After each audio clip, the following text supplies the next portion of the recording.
दोस्तों BPSC TRE 3.0 भर्ती को लेकर हरी झंडी मिल चुकी है। आप सभी का जो आवेदन करने की तिथि है वो भी जारी कर दिए गए हैं। आपको बता दें आप सभी का जो आवेदन प्रक्रिया है 10 फरवरी से 23 फरवरी के बीच होने वाले हैं। तो इस वीडियो में हम आपको पूरी जानकारी बताएंगे कि इस बीपीएससी की जो टीचर भर्ती होने वाली है इसमें आपकी योग्यता क्या होनी चाहिए, किस कक्षाओं के लिए पात्रता क्या होगी, किस प्रकार चयन प्रक्रिया होगा, सैलरी क्या होगी, उम्र सीमा क्या होगा और इसमें आवेदन शुल्क क्या देने होंगे ऑनलाइन आवेदन करने में।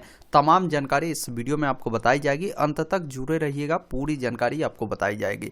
जैसा कि हमने आपको बताया कि इसका डेट 5 तारीख के डेट में ही माननीय अतुल प्रसाद सर ने अपना बयान दिए थे कि 10 फरवरी से लेकर आप सभी का 23 फरवरी तक आपका जो है ये चलने वाले हैं ऑनलाइन, और डेट भी जारी हो चुके हैं एग्जाम का, तो उसके बारे में भी हम बात करेंगे। अब जब यहाँ पर आएंगे, इसका लिंक मैं डिस्क्रिप्शन बॉक्स में दे दूंगा। तो अभी जो है बहाली कितने पदों पर होने वाली है इसको लेकर कोई अभी अपडेट नहीं है, क्योंकि ये अपडेट बीपीएससी की वेबसाइट पर आपको हो सकता है आज कल में अपलोड कर दिया जाएगा, तो आपको देखने को मिलेगा। लेकिन बहाली अच्छी खासी होगी, करीब उम्मीद जताया जा रहा है कि 90,000 प्लस पदों पर बहाली होने की संभावना है। बाकी ऑफिशियल अपडेट आने पर यह जानकारी क्लियर हो जाएगी।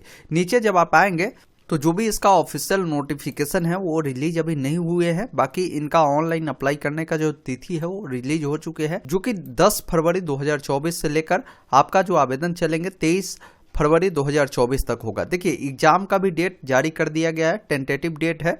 ये डेट मानकर चलिए यही डेट रहेगा, क्योंकि बीपीएससी मिशन मोड में अभी काम कर रही है। तो आप सभी का एग्जाम 7 मार्च से लेकर 17 मार्च 2024 तक कंडक्ट करा लिए जाएंगे। बाकी रिजल्ट ये जो डेट था सितंबर महीने में, लेकिन उससे पहले ही आप सभी का रिजल्ट भी जारी कर दिया जाएगा। अब जब इसके लिए आप फॉर्म को भरेंगे तो कैटेगरी के अनुसार जो है आवेदन शुल्क देने होंगे। जो जनरल वाले कैंडिडेट होंगे उन्हें 750 रुपये देना होगा। SC ST वाले जो होंगे उसे 200 रुपया देना होगा। कोई भी फीमेल किसी भी कैटेगरी से वो बिलोंग करती है उन्हें 200 रुपया देना होगा। विकलांग कैंडिडेट को भी 200 है। बाकी जो अदर स्टेट वाले होंगे या जो भी कैटेगरी इसमें शामिल नहीं किए गए उन कैटेगरी को यहाँ पर 750 रुपये देने होंगे। अब समझते हैं कि इसमें सैलरी क्या होती है, किस कक्षा के अगर आप अध्यापक बनते हैं तो कितना बेसिक सैलरी होती है वो समझिए। जैसा अगर 1 to 5 के अगर आप अध्यापक बनते हैं तो बेसिक सैलरी आपकी 25,000 होगी। कुल मिलाकर ये सैलरी आपको 35,000 के अप्रॉक्स जो है देखने को मिलेगा, क्योंकि ये बेसिक पे है। इसके अलावा भी आपके जो अलाउंस मिलता है वो सब होता है। इसके अलावा बात करें 6 to 8 के लिए तो 28,000 बेसिक सैलरी है। ये सैलरी आपको 38,000 रुपये तक आपको देखने को मिल जाएगा। बाकी 9th 10th की बात करें तो आपको 31,000 है। बाकी ये सैलरी आपको 40-42 हजार के अप्रॉक्स में रहता है। बात करें यहाँ पर देखिए जो विशेष अध्यापक बनते हैं, जो दिव्यांग कैंडिडेट को पढ़ाते हैं उनका भी सैलरी करीब यही 31,000 जो है बेसिक पे है। इसके अलावा हाई स्कूल के अगर आप अध्यापक बनते हैं 11-12 के तो 32,000 रुपये आपकी बेसिक पे है। 45,000 के अप्रॉक्स में आपकी जो सैलरी है वो कुल मिलाकर बनती है। वही कोई पिछड़ा वर्ग, अति पिछड़ा वर्ग कल्याण विभाग के अगर अध्यापक बनते हैं तो उसके सैलरी के बारे में आपको यहाँ पर जानकारी दिए गए हैं। अब वैकेंसी कितने होने वाली है उसका डिटेल अभी देखेंगे, नोटिफाइड सून है। जैसे ही अपडेट इसका रिलीज होगा ऑफिशियल वेबसाइट पर यहाँ पर जानकारी आपको बता दी जाएगी। नीचे जब आप आएंगे इस फॉर्म को भरने के लिए कई बार देखा जाता है कि कैंडिडेट के पास डॉक्यूमेंट ही नहीं हो पाता है, तो मौका है अभी आप डॉक्यूमेंट को रेडी करिए। अगर बना है तो अपने पास सही से रखिए, जिसमें आपके जो 10वीं का अंक पत्र है वो और प्रमाण पत्र, ये दोनों अलग अलग चीज होता है, ये दोनों आपको लगने वाले हैं। इसके अलावा जो भी आपने शैक्षणिक योग्यता प्रशैक्षणिक योग्यता लिया होगा, जैसे बीएड किया होगा, डीएलएड किया होगा, इसके अलावा एस्टेट किया होगा, सीटेट किया होगा, ये सब जो भी आपने किया है उसका जो भी प्रमाण पत्र है सर्टिफिकेट है उससे आप अपने पास रखिए। इसके अलावा बता दें जो कैंडिडेट पिछड़ा वर्ग अति पिछड़ा वर्ग वाले हैं उन्हें क्रीमी लेयर प्रमाण पत्र लगेगा। अगर महिला अभ्यर्थी आवेदन करते तो उनके पिता के नाम से क्रीमी लेयर निर्गत होना चाहिए।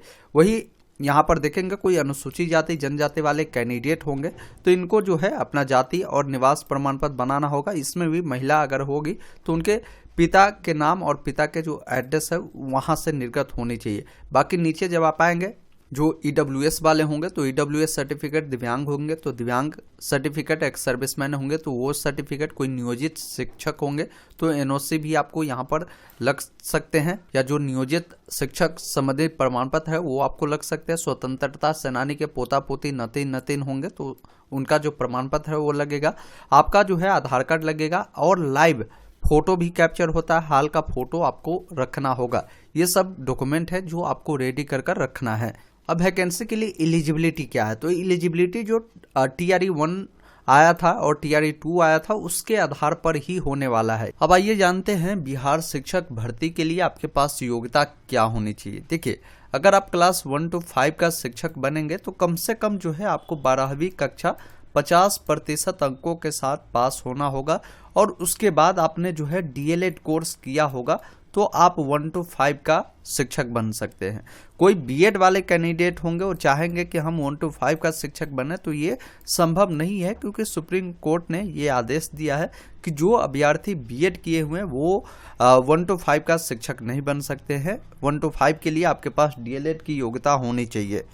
अब यहाँ पर एक और कंडीशन होता है कि बहुत सारे अभ्यर्थी क्या किए होते हैं कि 12th के बाद DLED कर लेते हैं, उसके बाद वो स्नातक कर लेते हैं। तो वैसे अभ्यर्थी 6 to 8 के भी जो शिक्षक है वो बन सकते हैं, या आपने स्नातक के बाद DLED किया होगा फिर भी आप 6 to 8 का भी फॉर्म आप फिल कर सकते हैं। ऐसा 6 to 8 का फॉर्म भरने के लिए आपके पास योग्यता जो होगी, बताया गया है कि कम से कम आप जो है संबंधित विषय में स्नातक किया होना चाहिए, और संबंधित विषय में ही आपने BEd किया होगा 50% अंकों के साथ, तो आप इसके लिए फॉर्म को भर सकते हैं। या तो आपने स्नातक किया होगा या स्नातकोत्तर भी किया होगा, BEd किया होगा, तो आप 6 to 8 के लिए भी एलिजिबल होंगे, फॉर्म को आप फिल कर सकते हैं।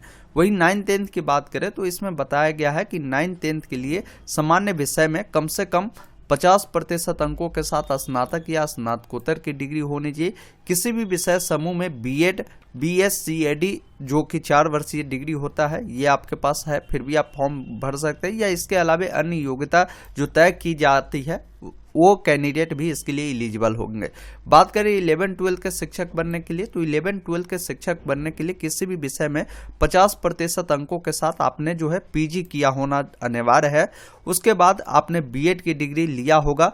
वही कृषि विषय का अगर आप शिक्षक बनते हैं तो उस विषय में 50% अंकों के साथ कृषि या हॉर्टिकल एंड एग्रीकल्चर साइंस या प्लांट ब्रीडिंग, इन सब सब्जेक्ट में आपने जो है PG किया होगा, तो आप इसके लिए फॉर्म को भर सकते हैं। और आपने जो है BEd भी किया होगा। तो अब इसमें एज क्या रखा जाएगा, तो 1 to 5 के अगर आप अध्यापक बनना चाहते हैं तो आपकी एज 18 से 37 साल होगी। इसमें 3 साल का जो छूट मिलेगा ये BC EBC वाले कैंडिडेट को दिया जाएगा। मतलब कि BC EBC वाले कैंडिडेट होंगे तो 40 साल आपका जो लास्ट एज है वो रहेगा।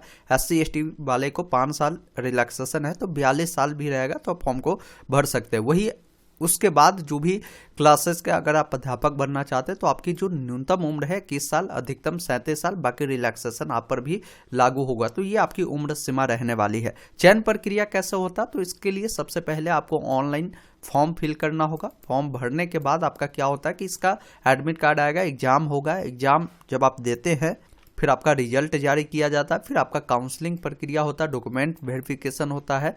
उन तमाम प्रक्रिया को पूरा करते फिर आपकी ज्वाइनिंग प्रक्रिया कराई जाती है।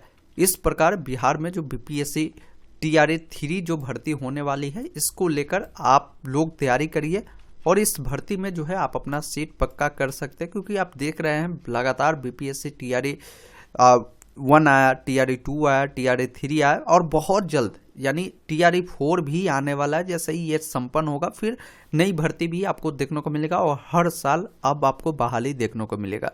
उम्मीद करता हूँ BPSC TRE 3 भर्ती को लेकर जो भी डाउट कन्फ्यूजन आपका था क्लियर हो चुका होगा। कहीं भी कोई डाउट कन्फ्यूजन बचा है आप कमेंट बॉक्स में लिख सकते हैं। वीडियो देखने के लिए बहुत बहुत धन्यवाद।